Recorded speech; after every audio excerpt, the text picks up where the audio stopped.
Hi, I'm Yaksh and I'm from Section E, and I'm going to speak about the topic India's manufacturing trap. India is currently the world's fifth largest economy, and yet its manufacturing sector contributes only around 14% to the GDP.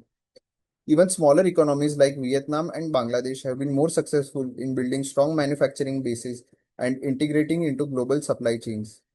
This raises an important question. Why has India not been able to replicate this success?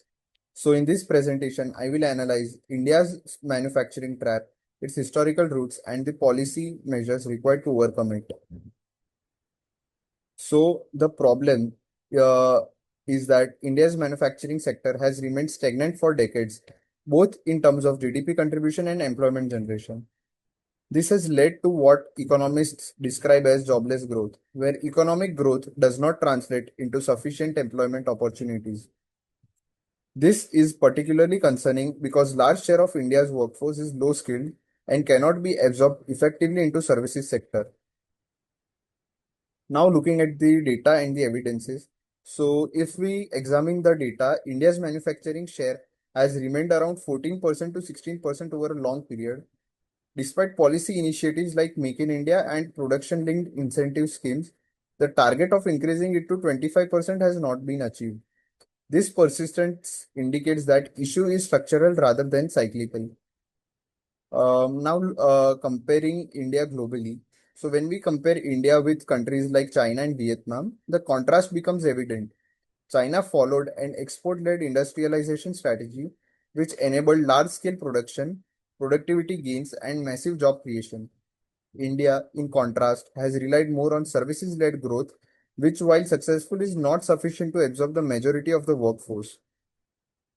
Now, looking from the perspective of historical roots, so to fully understand this issue, we need to examine the India's policy evolution. We'll start from phase one. So, in phase one, India focused on heavy industries under a planned development model, emphasizing long-term capacity rather than immediate employment. In phase two, strict controls under the license Raj restricted competition and efficiency. In phase 3, liberalization began but remained incomplete, leading to growth without full structural transformation. In phase 4, reforms accelerated growth, but the services sector benefited disproportionately. Thus, the current manufacturing weakness is outcome of cumulative policy choices over time. So there are structural barriers that are killing Indian manufacturing. So there are several structural barriers that constrain the manufacturing growth. One of them is the rigid labor laws that increase the cost and risk of hiring workers, discouraging firms from expanding. Land acquisition is often slow and uncertain, delaying industrial projects. High tariffs immediately High tariffs on intermediate goods raise input costs, making Indian products less competitive globally.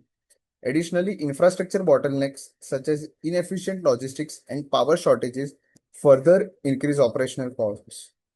Together, these factors prevent firms from achieving scale and efficiency. One more important concept here is missing middle. India has large number of small firms and a few large firms, but very few medium-sized firms. This happens because regulatory thresholds discourage firms from growing beyond certain limits. So as a result, firms remain small, lack productivity, and are unable to compete in global markets. So this issue can be also explained through concept of walking on two legs, that is industry and services. India has relied heavily on services such as IT and outsourcing, which has driven growth till now.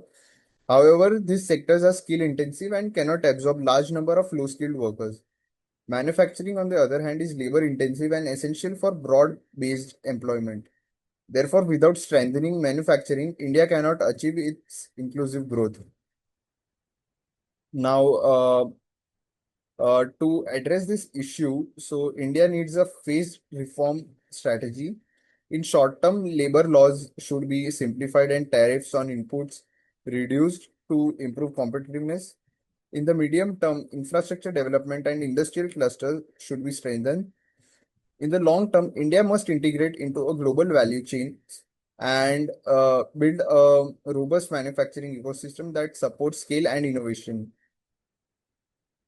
So, however, implementing these reforms faces several challenges. There is political resistance to labor and land reforms, institutional inefficiencies, and coordination problems between different levels of governments.